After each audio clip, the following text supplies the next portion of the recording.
जय हिंद, नमस्कार। मैं अमर जैदी स्वागत करती हूँ आप सबका एक बार फिर से हमारे आज के कार्यक्रम में।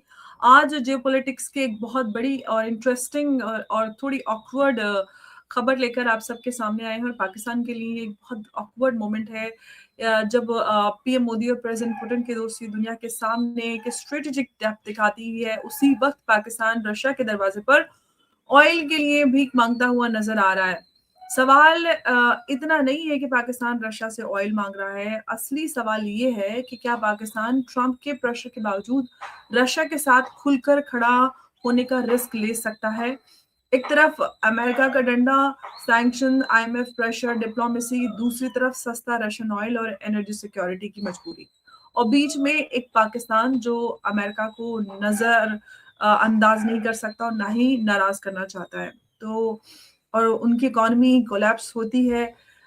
इस तरह की हालात बने हुए हैं। तो आज हम इसी पर चर्चा करेंगे, क्या पाकिस्तान मोदी ट्रंप केमिस्ट्री से घबराकर रशिया की तरफ भाग रहा है, और क्या ये सिर्फ ऑयल डील है या फिर कोई स्ट्रेटेजिक डेस्परेशन। उमेश जी, बहुत स्वागत है आपका। जय हिंद, नमस्कार। जय सिया राम अम्बर जी। जय सिया राम। उमेश जी, सबसे पहला सवाल यही है कि क्या ये कोइंसिडेंस है या फिर नहीं, और क्या पुतिन के भारत विजिट के तुरंत बाद पाकिस्तान का रशिया के लिए इतना डेस्परेशन होना किस तरह से देखा जाना चाहिए। क्या पाकिस्तान को लग रहा है कि इंडिया रशिया एक्सिस जो है वो उसे स्ट्रेटेजिकली आइसोलेट कर रहा है। भारत और रशिया का जो रिलेशनशिप है वो बहुत ही स्ट्रेटेजिक रिलेशनशिप है। इनफैक्ट देखिए, पाकिस्तान बहुत टाइम से ट्राई कर रहा है कि उसका रशिया के साथ उसके जो रिलेशनशिप्स है इम्प्रूव हो। और कहीं ना कहीं आप ये देखिए कि जब एससीओ समिट हुई थी तियानजिन में, वहां पर भी शहबाज शरीफ डेस्परेट थे व्लादिमीर पुतिन से मिलने के लिए। और कुछ दिन पहले तुर्कमेनिस्तान के अंदर जहां पर तुर्कमेनिस्तान के अंदर भी व्लादिमीर पुतिन से मिलने के लिए शहबाज शरीफ 40 मिनट तक बाहर बैठे थे, पुतिन का इंतजार कर रहे थे। जब मीटिंग खत्म नहीं हुई, उन्होंने प्रोटोकॉल तोड़ के वो सीधा मतलब अंदर घुस गए थे। मतलब आप सोच लीजिए, बिना बुलाए मेहमान के जैसे उनके रूम में घुस गए थे, जिस समय व्लादिमीर पुतिन की मीटिंग चल रही थी एर्दोगान के साथ। अब सबको मालूम है कि रशिया के पास वर्ल्ड के अंदर तीन चीजें बहुत इंपॉर्टेंट है। एक तो है फूड, फर्टिलाइजर और फ्यूल। और फ्यूल जो है एक तरह से मॉडर्न ग्रोथ इंजन है। पाकिस्तान की इकोनॉमिक हालत बहुत दयनीय है और उसको अपना क्रूड इंपोर्ट्स, अपना एक तरह से अपनी जो एनर्जी सिक्योरिटी के लिए वो चाहता है कि उसको क्रूड सस्ते दाम पे मिले। कहीं ना कहीं पहले उसको सऊदी अरेबिया या यूएई या कतर कभी ना कभी हेल्प कर देते हैं, पर वो काफी नहीं है। अब वो चाहता है कि उसके जो फ्यूल बिल है वो और कम हो। जैसे Bharat discounted Russian crude oil ले रहा है, वैसे पाकिस्तान भी चाहता है कि वो डिस्काउंटेड रशियन क्रूड ऑयल खरीदे, जिससे उनके लोगों को राहत मिलेगी। और ये एक तरह से डेस्परेशन है। मतलब वहां की आवाम को जिस हिसाब से फ्यूल कॉस्ट बढ़ रहा है, पाकिस्तान के अंदर इलेक्ट्रिसिटी कॉस्ट बहुत ज्यादा है। बहुत जगह तो बात होती है कि रेंट से ज्यादा इलेक्ट्रिसिटी कॉस्ट है। तो सबसे बड़ी बात है कि एनर्जी सिक्योरिटी जरूरी है। एनर्जी सिक्योरिटी के बाद एनर्जी लागत कम होने की जरूरत है। और सबसे आप ये भी देखिए कि जो रशिया है वो पाकिस्तान को ऑयल पाइपलाइन के थ्रू भी भेज सकता है, अगर वो पाइपलाइन बिछा दे तो। कहीं ना कहीं पाकिस्तान चाहता है कि रशिया उसकी जो रिफाइनरीज है उसको अपग्रेड करे। और इसी के मद्देनजर पाकिस्तान के फिनेंस मिनिस्टर वो अभी रशिया में विजिट कर रहे हैं और वो रशिया से एक तरह से इल्तजा कर रहे हैं कि आप हमारे देश में आइए, हमारी रिफाइनरीज को अपग्रेड करिए, आप हमारी जो स्टील फैक्ट्री है उसको भी अपग्रेड करिए। और पाकिस्तान और रशिया के बीच के जो रिलेशंस हैं, जो स्टॉल्ड रिलेशंस हैं इंडिया के कारण, उसको आप नजरअंदाज करके पाकिस्तान के अंदर इन्वेस्टमेंट करिए। वो गौरतलब सबसे बड़ी बात है कि क्या पाकिस्तान अफोर्ड कर सकता है? क्या डोनाल्ड ट्रंप ने पाकिस्तान को यही इजाजत सवाल दे में दी? से मैं यहाँ पर आ रही थी कि डोनाल्ड ट्रंप ओपनली रशिया से ऑयल लेने के खिलाफ बोल चुके हैं, और भारत के ऊपर टैरिफ भी लगा चुके हैं। तो सवाल ये है कि पाकिस्तान में इतनी हिम्मत कहाँ से आ रही है कि वो ट्रंप के खिलाफ जाकर रशिया से डील करे, या फिर पाकिस्तान को ये लगता है कि वो इंडिया जैसे कॉन्सिक्वेंसेस फेस नहीं करेगा? देखिए, पाकिस्तान की आवाम को जवाब देना है पाकिस्तान के हुक्मरानों को, और उनको उनके जो हुक्मरान है अभी शहबाज शरीफ है, वहां के फिनांस मिनिस्टर है। मिलिट्री ने शहबाज शरीफ को आगे कर दिया है। कोई भी मुसीबत होती है तो वो बोलते हैं कि आप जाके फेस करो, और जहां पर उनको क्रेडिट लेना पड़ता है तो आगे मुल्ला मुनीर आ जाते हैं। एक तरह से पाकिस्तान में जो मिलिट्री रूल है उसको लेजिटिमाइज किया है डेमोक्रेटिक रिग्ड इलेक्शन से। अब पाकिस्तान के अंदर अवाम का जो गुस्सा है वो अपनी गवर्नमेंट के ऊपर बढ़ रहा है, और इसी मद्देनजर पाकिस्तान छटपटा रहा है और वो ट्राई कर रहा है कि कहीं से भी उसको सस्ता तेल मिल जाए, क्रेडिट पे मिल जाए, कोई भी दे दे। तो वो एक तरह से लाइफलाइन मांग रहा है। अब देखिए, पाकिस्तान को तो भीख मांगने की आदत है, वो कहीं भी जाके किसी के भी पैर में गिर पड़ेगा। ये एक तरह से शेमलेस नेशन है। अब चाइना ने भी उनकी जो फंडिंग है वो एक तरह से बंद कर दी है। चाइना ने अपना पैसा वापस मांगना चालू कर दिया है। और अब जो रिपोर्ट्स आ रही है कि शहबाज शरीफ, ये आसिफ मुनीर को बुलाया गया है अमेरिका।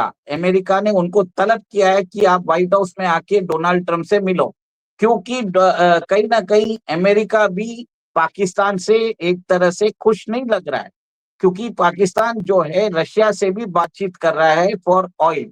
अब पाकिस्तान के ऊपर क्या सैंक्शंस लगाएगा अमेरिका, वो देखने वाली बात है। क्या ये sanction was only meant for India, ये देखने वाली बात है।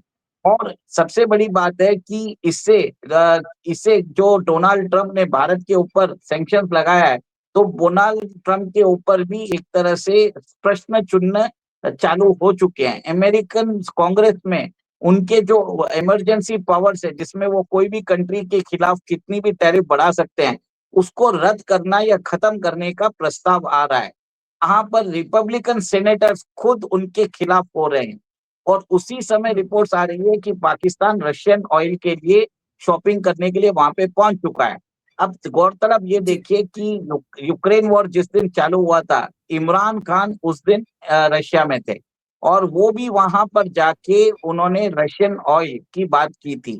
और रशिया ने प्रीवियसली भी सप्लाई किया। जून 2023 में कराची पोर्ट पे एक कंसाइनमेंट आया भी है।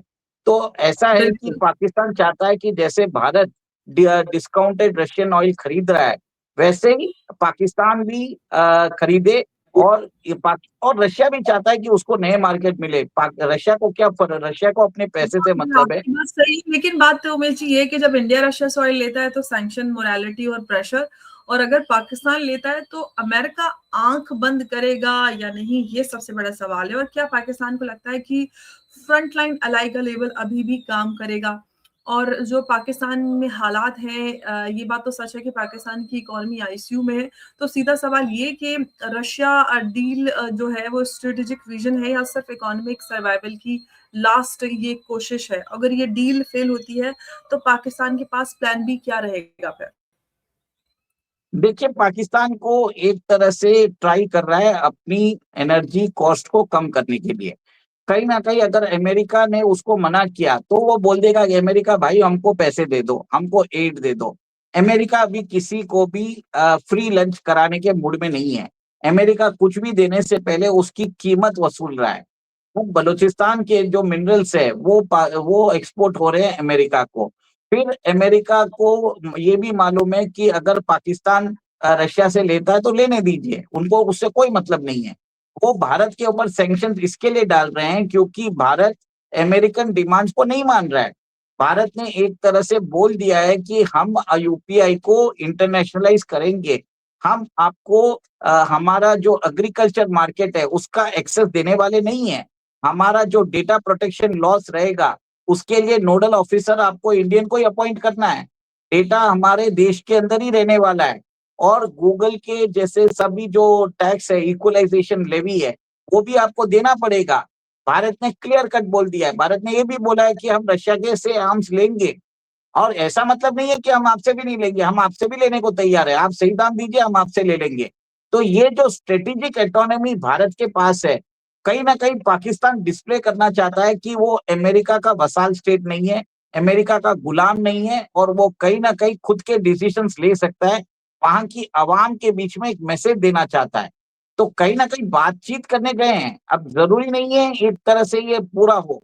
बशर्त एक और एक चीज है, रशिया रशिया के मिनिस्टर ने बोला भी है कि पाकिस्तान के अंदर जो एक रिफाइनरी है उसको अपग्रेड करने के लिए वो एक जो प्रपोजल आया है उसके लिए रशिया शायद बिड कर सकता है। तो ये बोलने की बात अलग होती है, फाइनलाइजेशन की अलग होती है। और सेकेंड एक और एक चीज है, अगर इस रिलेशनशिप्स में जैसे पाकिस्तान को अगर कोई डेवलपमेंट कर रहा है रशिया, उससे भारत का स्ट्रेटेजिक सिक्योरिटी में कोई फर्क पड़ता है, तो भारत इसका ऑब्जेक्शन उठा सकता है और शायद रशिया उसको कंसिडर भी करेगा। पर देखने वाली बात है कि इससे भारत की स्ट्रेटेजिक सिक्योरिटी में क्या प्रॉब्लम्स क्रिएट हो सकते हैं। We have to think about that. जी बिल्कुल, लेकिन रमेश जी अभी सवाल ये है कि अगर हम रशिया के इंटरेस्ट की बात करें तो रशिया पाकिस्तान को पार्टनर की तरह देख रहा है या फिर एक सिर्फ एक टेम्पररी मार्केट की तरह। तो क्या ये रशिया के लिए पाकिस्तान एक बार्गेनिंग चिप भी हो सकता है वेस्ट के खिलाफ? देखिए, every country wants to have interest with others. Bharat भी देखिए जापान से भी बात करता है, रशिया से भी बात करता है, हम बात करते हैं इसराइल से भी बात करते हैं, हम पैलेस्टीनियन से भी बात कर रहे हैं। हमारा रिलेशन रशिया के साथ भी है, यूक्रेन के साथ भी है। हमारा रिलेशन रशिया से भी है, हमारा रिलेशन अमेरिका से भी है। तो कहीं ना कहीं आप ये देखिए, जियो पॉलिटिक्स में, इंटरनेशनल ट्रेड ऑर्डर्स में लोग अपने इंटरेस्ट से बात करते हैं। अब सबसे बड़ी बात है कि अगर वो दोनों कंट्री के इंटरेस्ट, जैसे रशिया और पाकिस्तान के interest, if it is affecting India security and strategic interest, तब इंडिया शायद ऑब्जेक्शन उठाएगा। हर चीज में इंडिया ऑब्जेक्शन नहीं उठाएगा, मेरा ये मानना है। और कहीं ना कहीं मेरा मानना ये भी है कि अगर रशिया पाकिस्तान के अंदर इन्वेस्ट करता है और वो तो Russia will get an foothold into Pakistan. Pakistan की पॉलिटिक्स में भी उनका फुटहोल्ड बढ़ता है और रशिया का इन्फ्लुएंस भी बढ़ता है। तो मेरा ये मानना है कि लेट्स सी, सब लोग, सब कंट्रीज अपने इंटरेस्ट के हिसाब से सब लोग करते हैं। तो अगर रशिया पाकिस्तान के साथ कर रहा है तो कोई बड़ी बात नहीं है। इनफैक्ट 1971 के वॉर के बाद भी पाकिस्तान के अंदर जो स्टील मिल थी उसको भी रशिया ने बना के दिया था। कराची के अंदर जो स्टील मिल थी, और उसी स्टील मिल को वापस अपग्रेड करने का प्रपोजल भी पाकिस्तान ने रशिया के सामने सबमिट किया है। अब देखने वाली बात है कि क्या रशिया ऐसे भिखारी देश के अंदर इन्वेस्ट करेगा, ये देखने वाली बात है। जैसे पाकिस्तान ने अमेरिका को अपने चुंगल में फंसाया है, क्या व्लादिमीर पुतिन फंसेंगे, ये सोचने वाली बात है। लेकिन उमेश जी, हम भारत की बात करते हैं तो भारत जो है ऑलरेडी रशिया का ट्रस्टेड एनर्जी पार्टनर है। और पाकिस्तान के लिए सवाल ये है कि अगर इंडिया और रशिया के रिलेशनशिप पर इससे क्या कोई इम्पैक्ट पड़ेगा, या फिर पाकिस्तान को ये लगता है कि वो भारत की जगह ले सकता है, इस गलतफहमी का शिकार है? रशिया पाकिस्तान एक तरह से रशिया के साथ कोसी होने की कोशिश कर रहा है। वो भारत और रशिया के रिलेशनशिप को खराब करने की कोशिश कर रहा है। इसके लिए ही देखिए, शहबाज शरीफ को अवॉइड भी कर रहे हैं व्लादिमीर पुतिन। तियानजिन में अवॉइड किया, तुर्कमेनिस्तान में अवॉइड किया, फिर भी शहबाज शरीफ बिना बिना इजाजत वो कमरे में घुस जाते हैं और वो 10 मिनट तक पुतिन से बात करके ही बाहर निकलते हैं। तो इसमें समझ में आता है कि पाकिस्तान कितना डेस्परेट है कि वो इंडिया और रशिया की जो पार्टनरशिप है उसको खत्म कर सके, क्योंकि ऑपरेशन सिंदूर में S-400 सिस्टम्स ने पाकिस्तान की जो कमर, जो रीढ़ की हड्डी है, वो तोड़ दी थी। वहां पे आप सोचिए, S-400 के इंटरसेप्टर्स 300 किलोमीटर दूर पाकिस्तान का एवैक्स जो एयरक्राफ्ट उड़ रहा था, स्वीडिश एयरक्राफ्ट, उसको उड़ा दिया था। ठीक है। और आप ये भी देखिए कि कैसे सुपर सुकोई और सुकोई के विमान जितने भी थे, they have been proved effective। और ये भी बात है कि रशिया एक तरह से भारत का ट्रस्टेड सप्लायर है फॉर डिफेंस रिसोर्सेस। पाकिस्तान पहले अपने एनर्जी सिक्योरिटी की बात करेगा, फिर वो रशियन वेपन्स की भी बात करेगा। कुछ दिन पहले न्यूज भी आई थी कि Russia was trying to steal S-400 systems के जो मिसाइल्स के जो डिजाइन्स है वो स्टील करने की कोशिश भी कर रहा था। वो रशिया ने उस स्पाई को पकड़ लिया। तो कहीं ना कहीं रशिया जानता है कि Pakistan is an unreliable partner, इसको दूर रख रहा है। बट हाँ, अगर आपके पांव पे अगर कोई पड़ जाता है कि भैया मेरे को आप एक कुछ भी मेरे पर दया दृष्टि कर दो, तो रशिया शायद एक दो डीलिंग कर भी लेगा, पर वो पैसे लेके देने वाला है। वो ऐसे नहीं देगा, क्रेडिट पे नहीं देगा। अब उसको मालूम है पाकिस्तान को पैसे नहीं, अगर माल बेचा तो पैसे नहीं आने वाले। तो पहले वो बोलेगा कि भैया पहले आप ट्रांसफर करो, फिर बाद में हम आपको माल भेजेंगे। सो वो पॉसिबल है, वो कोई गलत बात भी नहीं है मेरे ख्याल से। सब सब कंट्रीज को वो अधिकार है कि वो ट्रेड करे। बट ट्रेड अलग होता है और पार्टनरशिप या अपग्रेडेशन वो एक अलग होता है। ये सिर्फ बहाना जी। होता है। सेकंड, आप ये एक तरह से पाकिस्तान की चाल है कि रशिया और इंडिया के बीच में जो रिलेशनशिप है उसको खराब करें। और कहीं ना कहीं अमेरिका को भी मालूम है कि पाकिस्तान के इस अटेम्प्ट से इंडिया और रशिया के बीच में शायद कोई प्रॉब्लम हो जाए, वो भी ऐसे ही चाहता है। इसके लिए अमेरिका इसको नजरअंदाज करेगा, ओवरलुक करेगा। ये भी मेरा मानना है। जी, बिल्कुल। अब देखते हैं कि इस समय ये डील होती है या फिर फेल होती है, और ये आने वाला समय बताएगा। उमेश जी, बहुत धन्यवाद इस चर्चा में हमारे साथ जुड़ने के लिए। नमस्कार, जय हिंद, जय भारत। जय सिया राम, अंबर जी। जय श्री राम।